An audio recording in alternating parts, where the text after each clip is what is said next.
ఉత్తరాఖండ్లో విశాఖకు చెందిన టెకీ గాయత్రి అనుమానాస్పద మృతి ఘటనపై దర్యాప్తు కొనసాగుతోంది. భర్తతో కలిసి టూర్కు వెళ్లిన గాయత్రి ముస్సోరీలోని ఓ హోటల్ రూమ్లో అనుమానాస్పద స్థితిలో మరణించింది.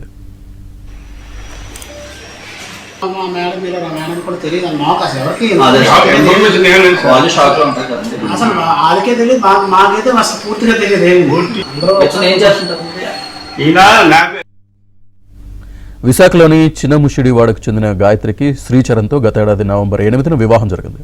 ఇద్దరు గురుగ్రామ్లో సాఫ్ట్వేర్ ఇంజనీర్లుగా పనిచేస్తున్నారు. గాయత్రి మృతి కుటుంబంలో తీవ్ర విషాదాన్ని నింపింది.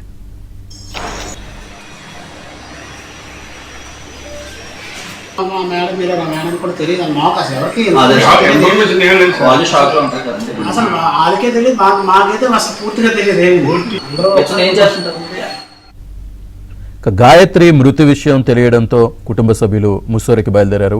ఈ ఘటనతో గాయత్రి స్వగ్రామం చిన్నముషిడివాడలో విషాద ఛాయలు అలుముకున్నాయి. గాయత్రి తండ్రి సుధాకర్ ఆర్మీ రిటైర్డ్ ఆఫీసర్ అని స్థానికులు చెబుతున్నారు. గాయత్రి మృతిపై విచారం వ్యక్తం చేశారు. మాకు నిన్న నైట్ తెలిసింది కానీ ఇప్పుడు ఏంటంటే మేము ఆయనతో ఇంకా మాట్లాడడం కానీ ఇంకా అవ్వలేదు. మాకు ఇంతవరకు కూడా ఏ ఇన్ఫర్మేషన్ అయితే ఏం లేదండి. జస్ట్ మేము కూడా ఏంటంటే ఇలాగ న్యూస్ ఛానల్లో చూసినవే మాకు తెలిసింది కానీ ఎటువంటి ఇన్ఫర్మేషన్ మాకైతే ముందుగా తెలియదండి. అసలు మనకేం తెలియదండి. వాళ్ళు ఎప్పుడు వెళ్ళారో ఎప్పుడు వచ్చారో కూడా మనకు తెలియదు. ఎప్పుడు వెళ్ళారో కూడా తెలియదండి. మాకు మా వాచ్మెన్ ఏంటంటే ఇలాగ జరిగింది, బయటికి వెళ్తున్నా అతను ఢిల్లీ అక్కడికి వెళ్తున్నారని అని చెప్పారండి. అంతకుమించి మనకి ఇన్ఫర్మేషన్ ఎటువంటి ఇన్ఫర్మేషన్ లేదండి. వాళ్ళు ఇక్కడికి వచ్చి ఒక 8 months అవుతుందండి.